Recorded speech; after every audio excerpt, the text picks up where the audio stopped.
si dating Pangulong Duterte. Kakasuhan daw po sina Representatives Dan Fernandez at Benny Abante. So inahayag po ni dating Pangulong Rodrigo Duterte na nais po niyang sampahan ang reklamong perjury.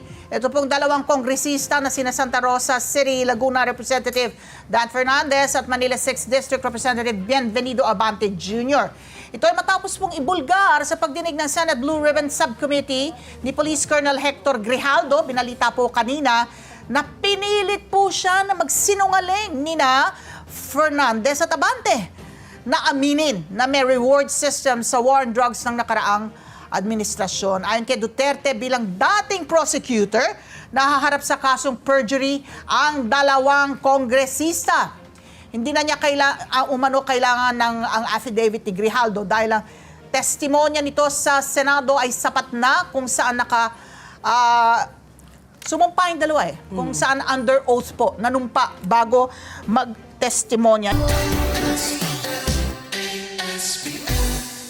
Let's get together, Sunday 25, Sunday 25.